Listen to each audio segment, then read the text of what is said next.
नमस्कार। आज एक विशेष दिन क्योंकि बजट आने वाला है और हम सब उसका इंतजार कर रहे हैं। वैसे कर रहे हैं क्या? आज हमने सोचा था कि आज का दिन हम जाएंगे, संसद के सामने बैठेंगे, लेकिन वो कार्यक्रम हमने कैंसिल कर दिया है। विचार क्या था? विचार ये था कि जब बजट आए तो किसान उस पर निगाह रखे। तो निगाह हमें रखनी है। हम जय किसान आंदोलन के साथी पिछले 5 साल से ये काम कर रहे हैं। पिछले 5 साल से हर साल जब किस बजट आता है तो हम बैठ के उसका विश्लेषण करते हैं किसान की दृष्टि से और बताते हैं किसान को क्या मिला, क्या नहीं मिला। कोई किसान का सवाल या बजट का सवाल आज नहीं उठाया है। और 10 बजे इसी फेसबुक से और कई और फेसबुक अकाउंट से जो अभी यहाँ पे डाल दिए जाएंगे इनबॉक्स में, वहां से एक रनिंग कमेंट्री शुरू हो जाएगी 10 से 11 बजे तक। और फिर उसके बाद जैसे ही स्पीच खत्म होगी उसके 1 घंटे बाद उसको हम विश्लेषण करेंगे, बताएंगे किसान को क्या मिला। तो किसान को इन चीजों पे निगाह रखनी चाहिए। 5 साल में जो कुछ समझा है उसका कपड़ा छान निचोड़ में आपको बता दूं बजट को कैसे समझना चाहिए, क्योंकि इतनी चालाकियां होती है। पहला सूत्र, बजट स्पीच को ना सुने। आप सोच रहे होगे क्या बात कह दी, बजट स्पीच को ना सुने तो क्या करें ना। स्पीच को न सुने, बजट में जो आंकड़े हैं उसको देखें, डायलॉग न देखें, शब्दों को न देखें, आंकड़ों को देखें। क्योंकि बजट का मतलब ये होता है बताना कि किसको कितना पैसा मिला। तो आंकड़ों को देखिए। डायलॉग आमतौर पे जिसको एक पैसा भी नहीं मिलेगा उसको सबसे अच्छे डायलॉग मिलते हैं। जो औरत के एकदम खिलाफ होते हैं वो हमेशा शुरू कहते हैं तुम सरस्वती हो, तुम लक्ष्मी हो, तुम ये हो वो हो। बजट में डायलॉग मत लीजिए। किसान को जरूर अन्नदाता कहा जाएगा, ये बताया जाएगा कि किसान की वजह से देश आज यहां पहुंचा है। वो सब डायलॉग आप एक कान से सुन के दूसरे कान से निकाल देना। बजट स्पीच के डायलॉग मत सुनिए, केवल और केवल आंकड़े देखिए। Point number 1। दूसरा, आंकड़े भी देखें तो किस चीज के आंकड़े? वो जहां सरकार अपनी जेब से 4 पैसे खर्च कर रही, इधर उधर की चीजें नहीं। आप सोचेंगे इसके अलावा क्या आंकड़े हो सकते हैं? देखिए क्या होगा। सरकार बजट के अंदर आमतौर पे कुछ बहुत बड़ी सी घोषणा कर देती है और कहती है कि जैसे 2-3 साल पहले सरकार ने कहा था खेती और किसान के विकास के लिए 1 लाख करोड़ रुपए का फंड बनाया जाएगा। देख के बड़ा अच्छा लगा। लोगों ने कहा था 1 लाख करोड़ रुपए हो गए, कमाल हो गई, मतलब छोटा मामला नहीं है। मैंने कहा भैया 1 मिनट देख लो, आने तो दो कुछ। वो फंड किसने देना था, कहां से आना था, आज तक स्पष्ट नहीं है। आज तक, क्योंकि सरकार ने ये नहीं कहा कि हम सरकार की जेब से देंगे। इसी का एक और खेल होता है। सरकार हर साल कहती है हमने किसान को मिलने वाला लोन इतना बढ़ा। पिछली बार 15 लाख था, पिछले बजट में शायद 16 लाख करोड़ था। सरकार इस बार जरूर कहेगी इसमें ऐतिहासिक वृद्धि हुई है, 16 लाख करोड़ से 17 लाख करोड़ हमने कर दिया है। ये बिल्कुल फिजूल आंकड़ा है, क्योंकि इसमें सरकार की जेब से 1 पैसा नहीं जा रहा। सरकार खुद नहीं दे रही है, लोन है जो कि बैंक किसान को दे रहे हैं। सरकार नहीं दे रही है, सरकार की जेब से पैसा नहीं जा रहा है। इसलिए नंबर 2, फिजूल के आंकड़ों को भी मत देखिए। सिर्फ वो आंकड़े देखिए जिसमें सरकार अपनी जेब से 4 पैसा लगा रही है, क्योंकि वही परीक्षा है सरकार की। बजट का मतलब इधर उधर की बातें नहीं होता। या वो कह देंगे पिछले साल इतना उत्पादन हुआ, इस बार हमारे किसानों ने इतना उत्पादन कर दिया, वो तो बहुत अच्छा है बहन जी, लेकिन आप बजट की क्यों बात कर रही हुई है? इनका कोई मतलब नहीं। सो दूसरा, आंकड़े देखिए लेकिन एलोकेशन के आंकड़े देखिए जिसमें सरकार अपनी जेब से पैसा खर्च कर। तीसरा, एलोकेशन के आंकड़े देखें तो उसमें परसेंटेज के आंकड़े देखिए। नहीं तो सरकार हर बार कह देगी पिछली बार 1000 करोड़ किया था, इस बार 1200 किया है, इतना इन्फ्लेशन हो गया। तो ये आंकड़े बार बार दिए जाते हैं ना, जैसे कि कर्मचारियों को पिछले साल हमने 35,000 तनख्वाह दी, इस बार 36,500 रुपए दे दी। ये कोई आंकड़ा नहीं है, क्योंकि ना तो इन्फ्लेशन को कवर करने के लिए आपने दिया है। तो कोई भी आंकड़ा हो उसको परसेंटेज में कन्वर्ट कीजिए और देखिए, पूछिए अपने आप से कि क्या 5-7% से ज्यादा इंक्रीज हुआ है या नहीं। अगर 5-7% हुआ है तो वो इन्फ्लेशन है, वो सामान्य, उसको कुछ भी कहने लायक बात नहीं।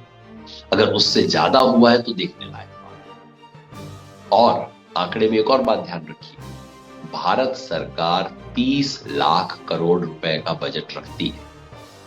इसलिए अगर वित्त मंत्री कोई कह दे फला स्कीम में हम 100 करोड़ रुपए दे रहे हैं, तो इस पे हंस दीजिए और आंख दूसरी तरफ मोड़ लीजिए। ये बिल्कुल वैसे ही हुआ जब हम आप कहें कि देश सेवा के लिए मैं 10 रुपए दे रहा हूं, वित्त मंत्री के लिए 100 करोड़ रुपए वैसा ही है जैसा आपके और मेरे लिए 10 रुपए का नोट। तो इस तरह की बेकार बातों पे 100 करोड़ हमने दे दिया, 500 करोड़ दे दिया, जिसका कोई मतलब नहीं। याद रखिए 30 लाख करोड़ रुपया खर्च होने, और उस रुपए में से आपको क्या मिलेगा, किसान को क्या मिलेगा, वो देखिए। पिछले कुछ सालों से किसान को 5% मिल रहा, 30 लाख करोड़ में से अंदाजन 1.5 लाख करोड़ के करीब किसानों को मिल रहा, और उस 1.5 लाख में से सीधा 75,000 करोड़ रुपया एक आइटम में चला जाता है, और वो है ये पीएम किसान योजना, जिसके अंदर किसानों को 6,000 रुपए साल का दिया जा रहा है। बाकी सारी योजनाएं मिला के 75,000 करोड़ की, तो इसलिए करोड़ शब्द आप भूल जाइए, सिर्फ सोचिए 30 लाख खर्च करना है, जिसमें से सिर्फ 1.5 लाख किसान के लिए है, जिसमें से 75,000 एक स्कीम में चला जाएगा, बाकी 75,000 में सब कुछ मैनेज किया जाए। तो इस साल 30 का बढ़ के हो सकता है 31 हो जाए, 32 हो जाए, लेकिन आपको पूछना होगा कि इसमें से किसान का हिस्सा क्या हुआ। अगर वो कहते हैं हमने 1,60,000 करोड़ कर दिया, तो ये कोई आंकड़ा नहीं है। इसका मतलब है जैसा पिछली साल था बिल्कुल वैसा का वैसा, 5.2% से फालतू हुआ कि नहीं, ये आंकड़ा आपको देखना है। फिर सिर्फ एलोकेशन ही मत देखिए, एलोकेशन से भी ज्यादा देखिए एक्चुअल एक्सपेंडिचर क्या हुआ पिछले साल, क्योंकि सरकार एलोकेट बड़ी बड़ी चीजें कर देती है और एक्चुअल जब देखते हैं साल भर बाद की खर्च हुआ, तो उस खर्च कुछ भी नहीं हुआ। मैं आपको एक दो एग्जांपल इसका दे देता हूं। पीएम आशा स्कीम थी, ग्राम स्कीम, ग्राम में हाट बनाने की स्कीम थी।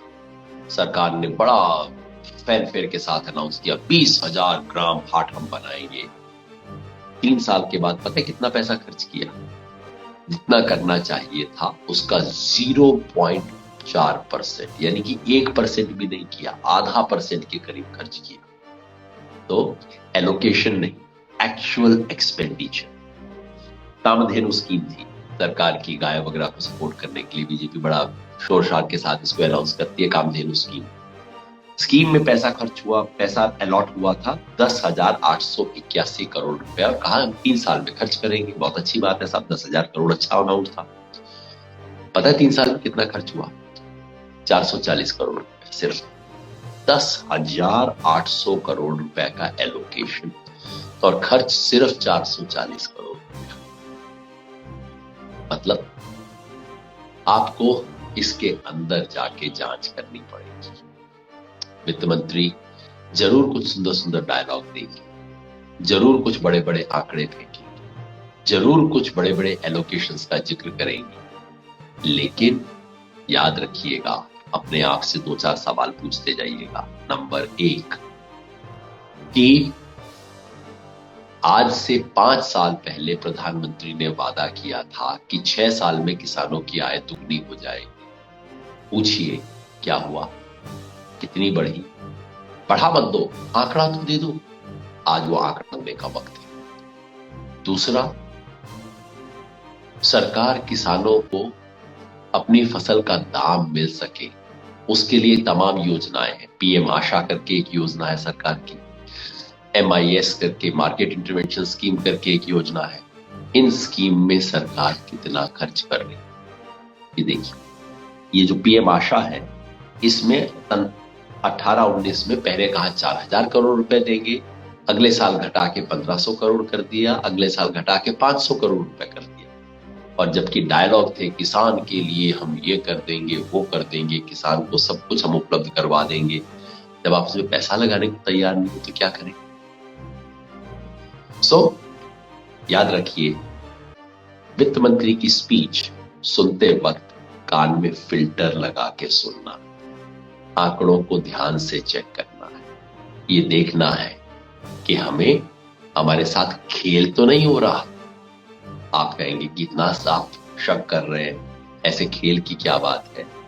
भाई शक इसलिए कर रहा हूं कि 5 साल से लगातार हमने ये काम किया और हर बार हमें पता लगा है कि किसान के साथ जालसाजी हो रही, 2 नंबर का काम। तो इस बजट में क्या हुआ, इसकी खबर लेके आपके पास 1 बजे के बाद आएंगे। लेकिन मैंने सोचा कि बजट सुनते वक्त आप क्या क्या फिल्टर लगाएंगे, आपको बता।